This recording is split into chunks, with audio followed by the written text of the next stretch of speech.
Hello student, welcome back to my channel. So today we will discuss here about the next chapter of physics, chapter laws of motion. So in this chapter we will discuss here about that concept which you have been discussed in your class 9th. Means here we will talk about force, Newton's law of motion, inertia and many more other new terms which you will face in this chapter. So let's start the chapter here. First student, when we talk here about the force, everybody knows that force we can explain push or pull of a body is known as force acting on a body. So it means that we conclude that pushing or pulling of a body is the effort which is provided by some source, or you can say the external agency. If suppose we are pushing an object, so we work as an external agency to push that object. Similarly, if we are pulling any object, that time we also work as an external agency, and by applying that work we can change or try to change. Okay, what we can change or try to change the direction of the body which is moving in a particular direction with particular speed, and also we can stop the body which is moving some initial speed, or we can provide or produce a motion of a body which is at rest. So here we can conclude that force is an external effort in the term of pushing, in the term of push or pull, by which we can produce or try to produce the motion of a body which is at rest. And next one, we can stop or try to stop the body which is at motion, and then we can say that we can change or try to change the direction of a body which is in particular direction, or which is moving in a particular direction, you can say. So here I am writing basically the definition. Force, it is an external effort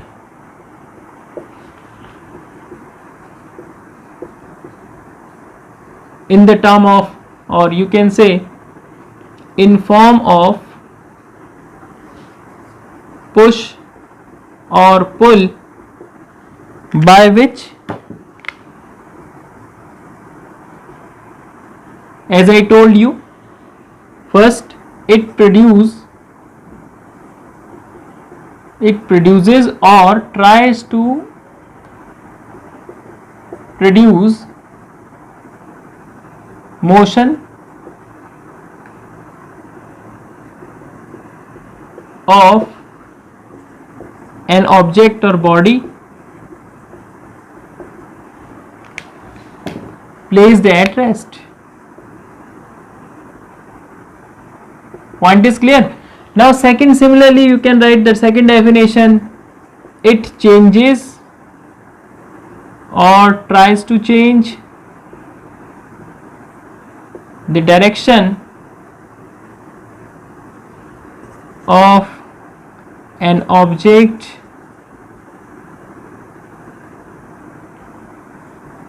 moving in a particular direction, or you can say the definite direction, particular direction also. And third, you can write it stops or tries to stop the motion, or you can say the moving object. So the next one is Aristotle fallacy. तो इसके हिसाब से क्या है, Aristotle fallacy के according क्या है कि अगर हम we know that when an object is in moving in a particular place, और you can say smooth surface और रफ सरफेस, किसी भी सरफेस पे अगर कोई ऑब्जेक्ट मूव कर रहा है तो आपको पता है कि ऑब्जेक्ट मूविंग करते करते करते उस पर आपके पास क्या होता है, आपका फोर्स लगता है to oppose their motion. This is called the resistance by air और the friction between the layer और between the surfaces which are in contact. Means एक तो आपके पास प्लेन की सरफेस जिसपे वो ऑब्जेक्ट मूव कर रहा है, और दूसरा उस ऑब्जेक्ट की सरफेस जो उस प्लेन पे है. तो बिटवीन दीज टू सरफेसेस उसमें फ्रिक्शनल फोर्स भी लगेगा, और एयर रेसिस्टेंस भी अगर कुछ है तो वो भी फोर्स लगेगा, जिसकी वजह से उस ऑब्जेक्ट का मोशन क्या है, कुछ समय के बाद धीरे धीरे धीरे धीरे धीरे अगर कोई ऑब्जेक्ट किसी एक पर्टिकुलर वेलोसिटी u के साथ अगर रिलीज किया गया है ठीक है, तो उसमें क्या होगा, रिटार्डेशन आएगा और वो स्टॉप हो जाएगा आफ्टर सम टाइम। अब स्पेशली हम किसी एक ऐसे वर्ड को इमेजिन करें, ठीक है, जहां पे ये फ्रिक्शनल फोर्सेस, किसी भी टाइप का फ्रिक्शनल फोर्सेस अगर ना हो, तो उस केस में अगर कोई ऑब्जेक्ट हम रिलीज करें, या ऑब्जेक्ट कोई अगर आपके पास रिलीज हो रहा है किसी, या मोशन कर रहा है किसी एक पर्टिकुलर वेलोसिटी के साथ, तो वो आपके पास मोशन करता रहेगा पर्टिकुलर उसी वेलोसिटी के साथ, उसमें कोई भी रिटार्डेशन नहीं रहेगा। Point clear? बिकॉज उसमें उस टाइम पे हम एक ऐसा वर्ड इमेजिन कर रहे हैं जिसमें कि कोई भी फ्रिक्शन फोर्स ना हो। According to this, if an object is in motion, it remain in its motion in which the object is moving with uniform velocity if an external agency or external force, if an external force is applying on that object, means that जो object motion कर रहा है उसमें जो retardation की वजह से जो अपोजिशन उसको फेस करने को मिल रहा है, या जो फेस करने को अपोजिशन मिल रहा है, उस रिटार्डेशन को या उस फ्रिक्शनल फोर्सेस को या उन अपोजिंग फोर्सेस के अगेंस्ट एक हम फोर्स अप्लाई करेंगे उसको, जो उसकी उस यूनिफॉर्म मोशन वाली कंडीशन को आपके पास रिमेन रखेगा या स्टेबल रखेगा। Point clear? External force is required to produce a motion to produce a motion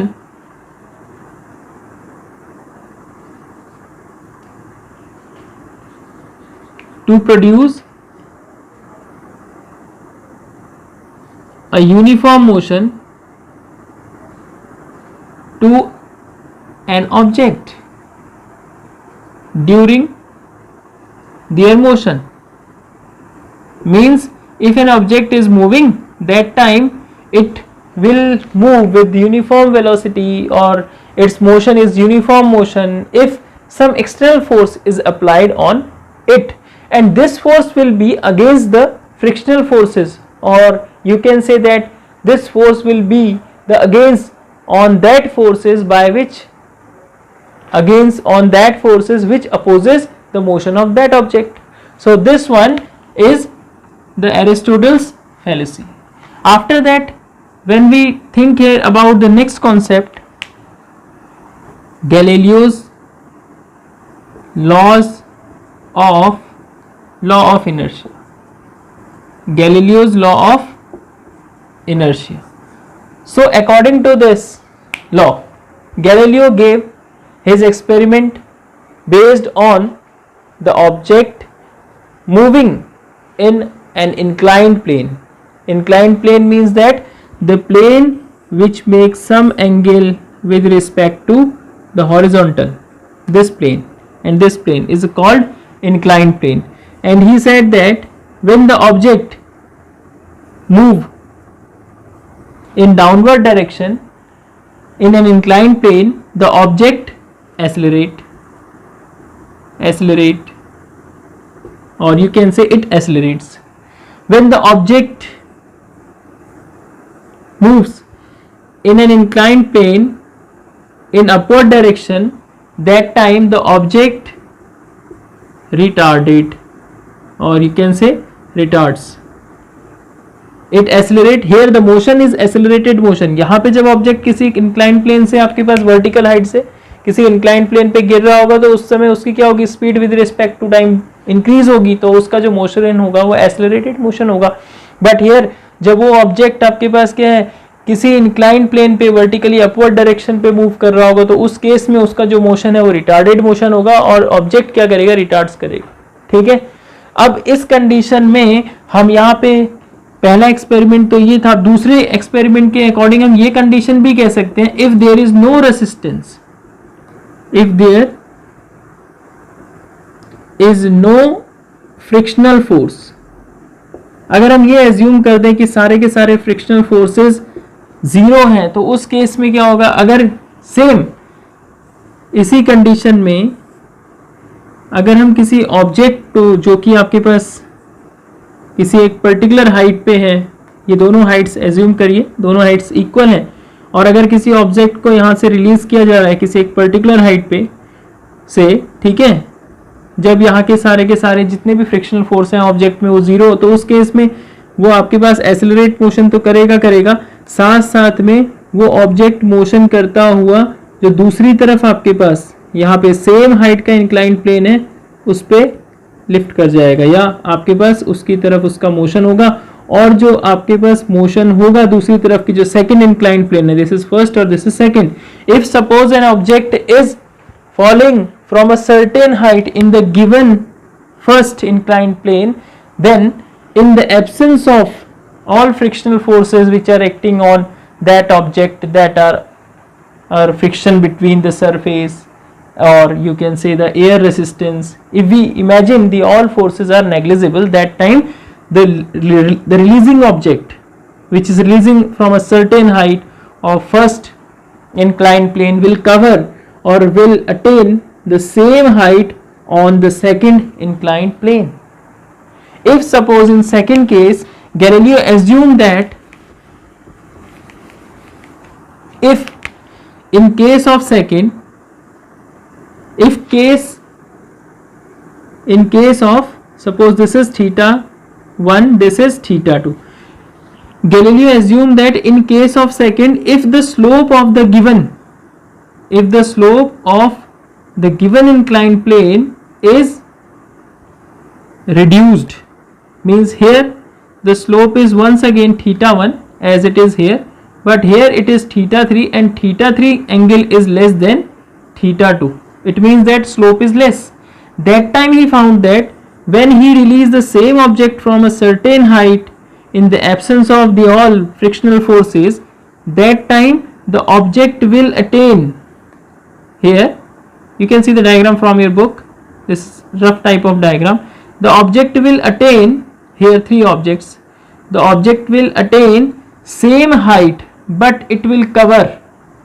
the large path, or you can say the path which is greater than the path covered by in initial condition. But here in case of the slope which is less than the initial slope, the object will attain the same height as the case of first, but the path traveled by the object is larger in case according to, or you could say as compared to case 1. After that in third case he assumed that if suppose in case of second slope, if we take a plane which is horizontally frictionless plane, there is no friction in this plane and it is horizontal, that time he found that if when he released the same object from a certain height which is same as initial, so that time the object will travel or will move in horizontal plane infinitely. It will never stop because here we took the plane which is frictionless and the object will cover infinite distance. So that time he conclude that if there is no, that time from the all observation he conclude that there is an equivalent relation between the state of rest and state of motion if there is no net force acting between them. Means suppose if the net force when the object is at rest or when the object is at motion, there are two state of rest and state of motion. If the net force acting on that object, the conclusion of this, if the net force acting on that object remains zero, that time the object will not change in their initial state, either it is rest state or motion state. Means जब हम किसी object का अगर state of rest और state of motion,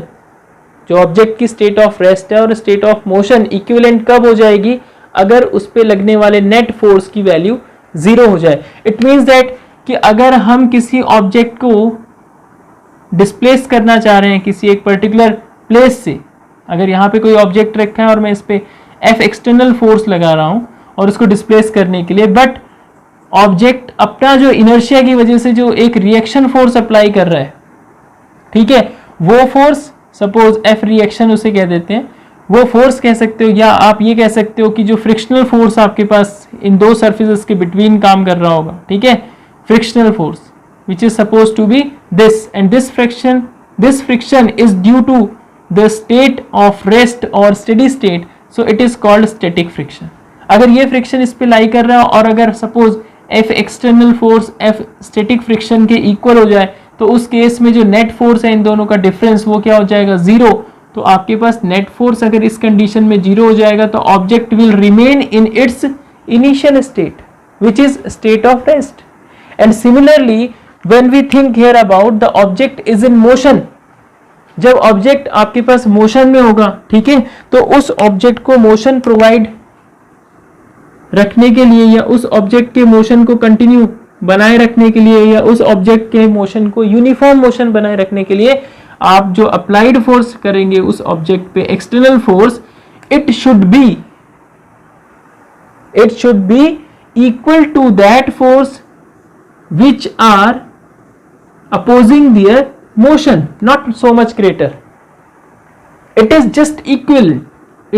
equal to that force which are the opposing force, like friction between their surfaces, or you can say the air resistance. The sum of all forces which are opposing their motion will be balanced by the external force. Then we can say that time the external force, the difference of external force and the resistance force which is opposing their motion will be zero, the difference of these two, or you can say they will be equal. When they will be equal, that time the object will move with uniform velocity or uniform speed, and this type of condition is called what? State of motion. And the object will not change their velocity or their speed, because here the net force is equals to zero once again. So the conclusion of Galileo's experiment is that, or Galileo's law of inertia is that, if there is no net force acting on a body, the object which is at rest, it remain at rest, and which is at motion, it remain at motion when if the net force is zero. So this is the definition of Galileo's law of inertia. Point clear? Now after that we talk here about the next point, or if we write the definition here,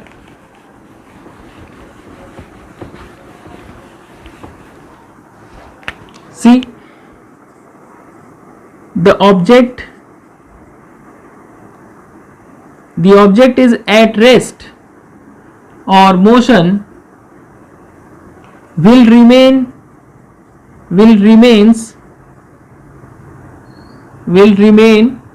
in rest or motion if the net force acting on the object is zero. तो ये थोड़ा सा आपको यहाँ ध्यान देना पड़ेगा कि गैलीलियो का लॉ ये कहता है कि अगर आपके पास कोई ऑब्जेक्ट मोशन में है या कोई ऑब्जेक्ट रेस्ट में है तो वो आपके पास उसी स्टेट में बना रहेगा अगर उस कंडीशन में उस पे जो एक्ट होने वाला जो फोर्स है वो नेट फोर्स वो क्या होगा, जीरो हो जाए। मीन्स दैट कि आपके पास अगर ये ऑब्जेक्ट को मैंने यहाँ पे एक्सप्लेन किया है कि अगर वो मोशन में है तो मोशन में अगर कोई ऑब्जेक्ट किसी वेलोसिटी v के साथ मूव कर रहा है और आपको पता है कि जब वो मोशन किसी, क्योंकि बिकॉज नेचर में क्या है फ्रिक्शन, फ्रिक्शनल फोर्सेस हैं। फ्रिक्शनल फोर्सेस अब मींस दैट द यहाँ पे frictional forces in the sense the forces which try to oppose or opposes the motion of that object which is rolling in given surface. So यहाँ पे अगर आप rolling कर रहे हैं तो यहाँ पे रोलिंग फ्रिक्शन भी काम आएगा, और सेकंड जो आपका एयर फ्रिक्शन लगेगा means that the resistance by air वो भी आपके पास अपोज करेगा इस मोशन को, और हम सिर्फ उस ऑब्जेक्ट को उतना ही फोर्स प्रोवाइड करवाएं, अगर एक्सटर्नल फोर्स सिर्फ उतना ही हो कि उसकी जो स्पीड है या वेलोसिटी है वो यूनिफॉर्म बनी रहे, तो उस केस में हम कह सकते हैं कि उस ऑब्जेक्ट की जो हम नेट फोर्स की बात कर रहे हैं it will be equal to 0, क्योंकि उस केस में एक्सटर्नल फोर्स सिर्फ उन फोर्सेस के इक्वल होगा जो इसके मोशन को अपोज कर रहे हैं। तो हमने ओवरऑल कोई चेंज नहीं किया उसकी वेलोसिटी में, या कोई भी उसके मोमेंटम में चेंज नहीं हुआ। तो यहाँ पे जो ऑब्जेक्ट है वो आपके पास क्या है, लॉ ऑफ इनर्शिया के जो पार्ट है, लॉ ऑफ इनर्शिया का एक पार्ट है इनर्शिया ऑफ मोशन, उसको फॉलो कर रहा है। Point clear. और यहां पे आपके पास है इनर्शिया ऑफ रेस्ट को फॉलो कर रहा है। कब? When the external force is when the net force is 0. So on the basis of this experiment or this law, we will define the inertia and laws of inertia